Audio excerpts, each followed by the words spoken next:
Among the ancient Greek people, the runner that won the race was not the man who crossed the line in the shortest amount of time, but the man who crossed it in the least time with his torch still burning.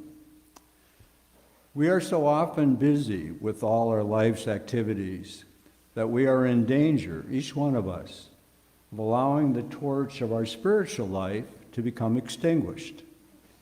It was when Moses paused in his going, and only then, that he heard the voice of God. Today's gospel presents a blind man who not only received the light, but also kept the light burning brightly for the rest of his life by following Jesus.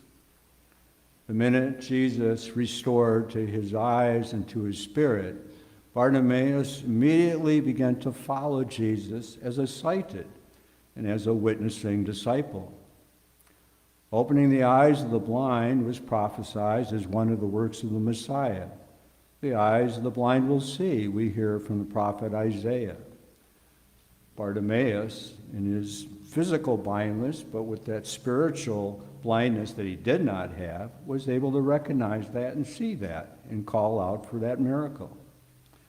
And in the very next scene in Mark's Gospel, Jesus will go into Jerusalem and indeed be proclaimed by that crowd as the Messiah.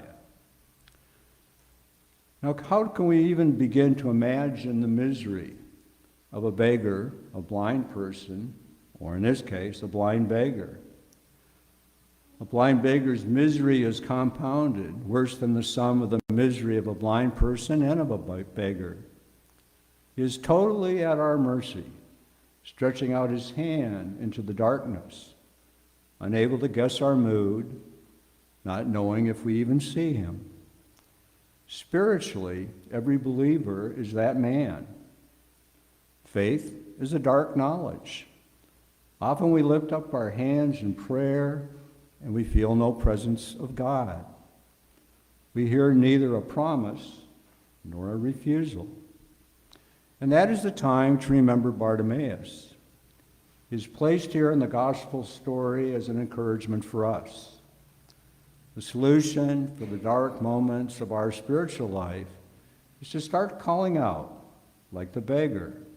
That is, humbly praying to Jesus, "Have mercy on me."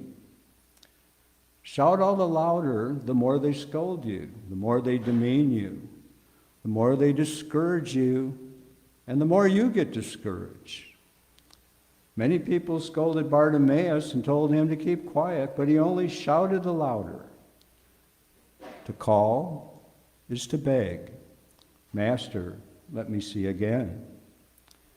To grow in our faith, we must trust in who loved us, who created us, and who came to redeem us and remains today among us in the Eucharist. When Bartimaeus heard that Jesus was passing by, he shouted, "Have pity on me." And the whole crowd telling him to shut up, "You're making too much noise," but he persists, as we should persist in our own prayer life. Note what happens when Jesus calls him. He throws his cloak aside and he jumps to his feet and came to Jesus. He came, of course, still in the dark. He has not yet been cured, but he threw aside his cloak. That would be a strange thing for a blind person to do. Would he find it again? And the cloak here could have perhaps two meanings. Could mean simply an exterior tunic that was his upper garment, or perhaps it was a large piece of cloth that the blind man spread in front of him to collect some of the coins from the passers-by. But in any case, his act of throwing off his cloak shows a renunciation that the rich man was unable to do earlier in Mark's Gospel. The blind man does not need his cloak anymore. He goes out to Jesus in symbolic nakedness, the same symbolic nakedness that we should have every time we approach God in the confessional. The blind man does not need his coins anymore. because he believes he's going to be healed. He does not need his material security anymore, because now he, like us, has Jesus himself. What an incredible act of faith. His sight has not yet been restored, and yet all his trust, all his being is in the Lord. And so what is the cloak that we shelter ourselves in? What is the cloak that we find so difficult to let go? What is the cloak that prevents you and I from being totally available and dependent on Jesus Christ? 2 Sundays ago in Mark's Gospel, Jesus told the rich man, "Come and follow me." But he went away sad, for he was a man of great wealth. But in the Gospel story of today, Jesus says, "Go," but no. Bartimaeus follows him along the road, for he was totally empty unless he was with our Lord Jesus Christ. And so the one who was sitting on the byway begging for coins at the beginning of the story is now a trusted disciple, now on the road to Calvary, following Jesus. Now, today is the conclusion of any encounter with Jesus. There's a renunciation and there's discipleship. And one of the central themes of Mark's gospel is discipleship, and we've heard that over the last few weeks. And Mark constantly reminds us that Jesus was on the road to Jerusalem, where he was going to suffer, die, and rise again.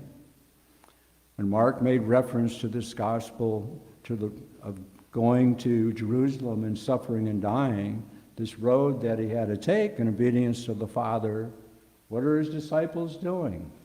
Well, last week, who's the greatest? What position will I get by following you? Can I sit on your right or your left? And so today, the simple blind man, Bartimaeus, seems to be an ideal disciple and an excellent example for each of us on what discipleship truly is. And so what conclusion would you like to see to the story of your own encounter with Jesus today and every day? Will you follow him along the road to the cross? Am I ready to walk with Jesus to Jerusalem, to the cross and the resurrection? And how good it would be to move without timidity, humbly, and to travel through our life with freedom and joy. And today, Bartimaeus, a blind beggar, shows us how to do that.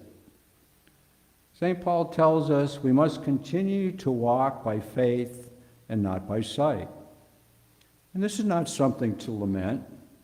Christians take with utter seriousness both Christ's words to Thomas, "You believe because you have seen, but blessed are those who have not seen and yet believe," and those of St. Peter, "Though you have not seen him, you love him, and though you do not see him now, you have faith in him." In a few moments, we'll offer bread and wine on this altar. That's what our eyes will see, bread and wine. But what the Lord will do with our gifts of bread and wine will be seen only by hearts whose vision is corrected and focused by faith. For in the bread blessed and broken, we will see with eyes of faith his body offered for us. And in the wine blessed and shared, we will see with eyes of faith his blood poured out for us.